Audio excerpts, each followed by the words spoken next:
to Promoted, the podcast that gets you promoted and be great when you get there. I am your host, Renee Wooten, aerospace engineer, pilot, and speaker, and I'm here with my incredible host, Felicity Fury.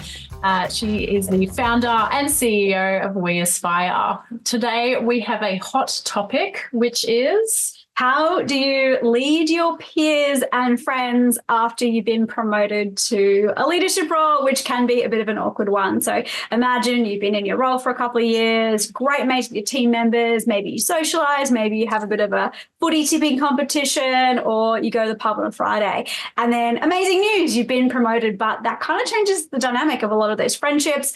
And sometimes you might be really good friends with them. So Renee, has that happened to you before? Or you might have a good mate in your team and you have to navigate that working relationship in the context of a friendship?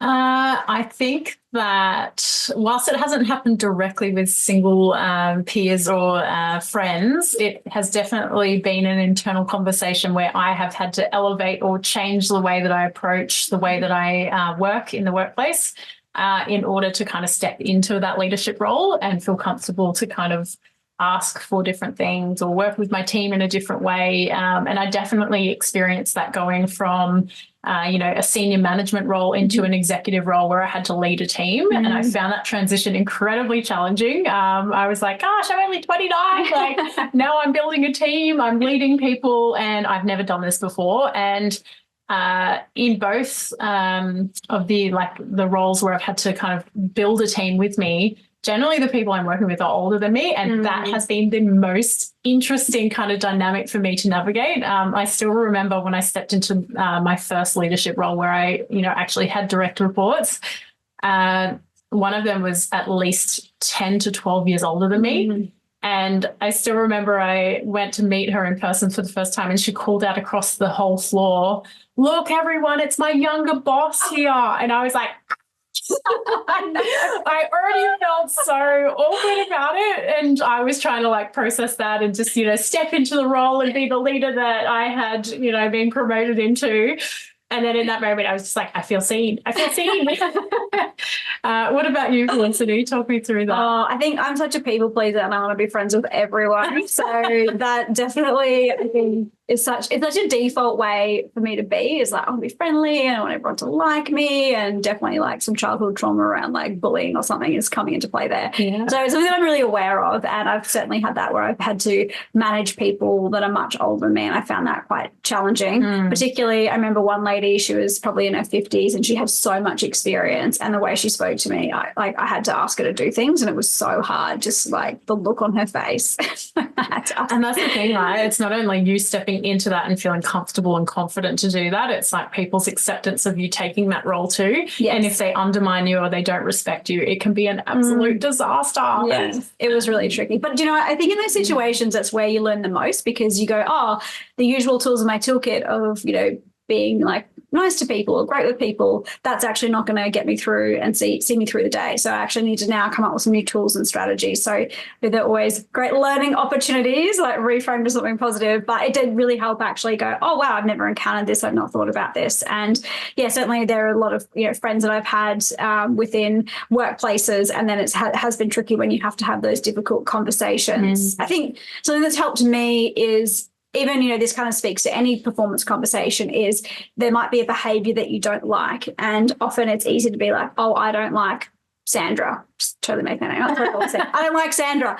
And so it can be difficult because you collapse what Sandra's behavior is with her as a person. And I think when you separate those two things out and you say, Sandra, I didn't like your behavior, I noticed this and this happening, or you were late to meetings, and you focus on it as a behavior, it can uncouple that from her as a person. And I think that really also leads into that fixed mindset versus a growth mindset. It's not Sandra is a late person, she was late a few times. So then you can actually have a constructive conversation. And I think it comes back to also, something you're really passionate about, Renee, is setting those boundaries with people of, okay, we're having this is a friend conversation, or hey, I need to step into this role role and this dynamic in the workplace. Yeah.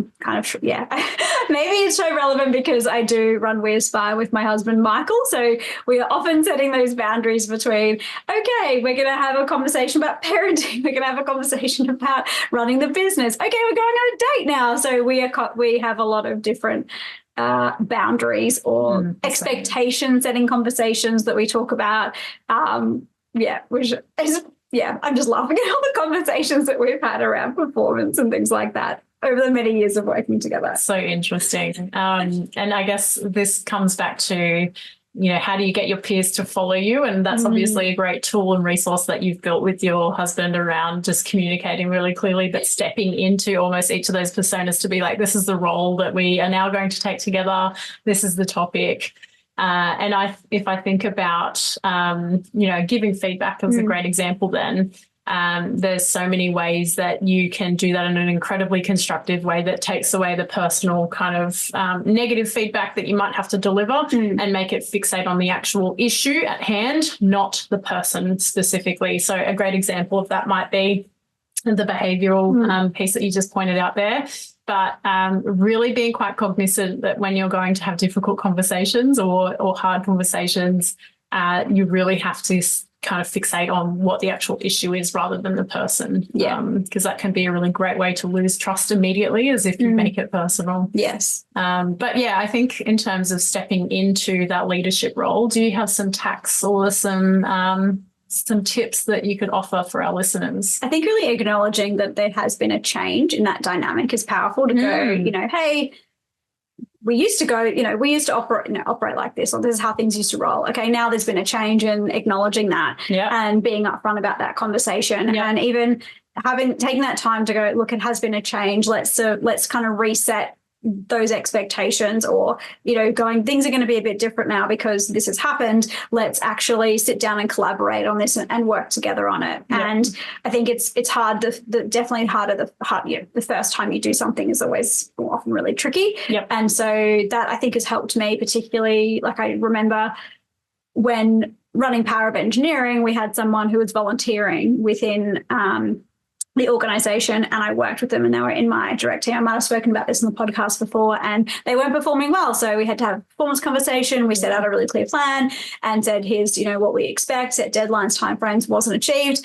And then I had to have a conversation around them not being in the organization anymore. So kind of firing a volunteer, which was really tricky as well. And I think actually those upfront conversations, even in a volunteering engagement, aren't had enough. And I'm still friends with this person today. So I feel like it ended up being a successful conversation. We still work together in the same team at work and, still friends. So there was kind of a few different boundaries to navigate. But I think when you get really specific on here's the piece that we're talking about and that relationship, then it's that two-way conversation of you discussing it together. Absolutely. Yeah. If I think about having my peers and my team lead or follow me, I think it's almost how do you build a pathway or a narrative that everybody supports. And generally when there's been a change, whether that be you stepping into that role or a change in the work that you've got to deliver or an addition to the team, it could be many, many different aspects of change. Generally, you need to be transparent. You need to communicate really well. And I think the final thing is co-designing an outcome and next steps with the team. So if you can come in and say there needs to be a change or there's going to be a change, this is how it impacts you. These are the steps that I would like you to change, or these are the steps I think are needed. Do you agree? Yes, no. Co-design what that looks like with them, and then step them through that change as you actually start to implement it and really give people that validation to say, yes, you're doing great. We might need to make a few changes along the way, but just kind of having that transparency. And the key thing for any change is that you have buy-in from the people that it affects. And if you don't give people the opportunity to get a heads up, to be a part of the solution, you can pretty much guarantee that none of your peers will follow you down that path. And I think a real pitfall is that when you are friends with people and being really mindful of those relationships and how they can appear to others in the team, because I think a pitfall can be, oh, you're friends with that person, you're showing them favoritism.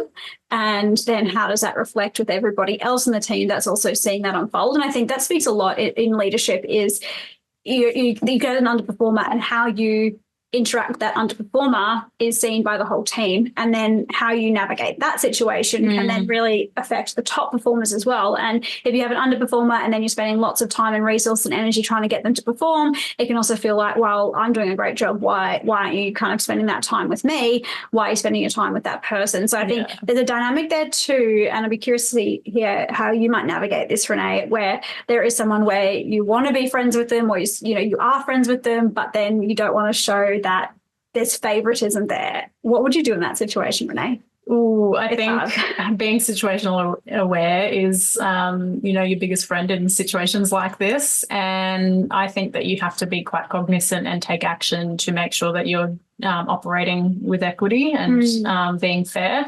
I had a really good lesson recently in my leadership journey, which was having certain expectations for the team when everybody's different. So, I have a great team, and, their strengths and their weaknesses are different. And that's no matter what team you have, that you're always going to have those circumstances. So I had a really great opportunity to learn that I shouldn't place the same expectations on each person, and I actually need to get more involved or less involved for each of those people. But actually what I offer now as a leader is very different for my team. So, one team member is incredible at the project role and doesn't really need any guidance.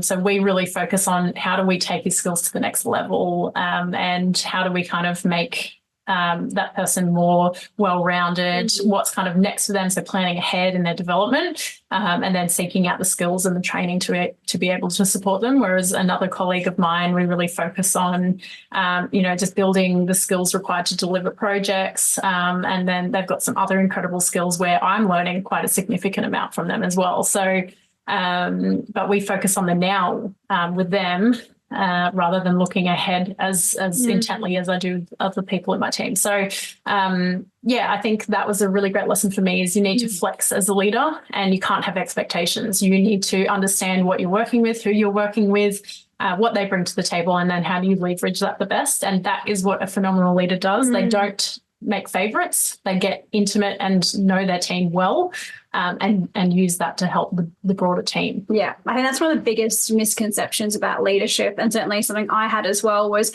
if you're a leader, you will have these qualities and these skills, and this is how you will be being a leader all the time. But actually, situations are different, and they're going to require different styles of leadership, from coaching to more of a participatory, co-design, to transformational, to directional. Sometimes you just need to go, hey, team, we need to get in the trenches and go.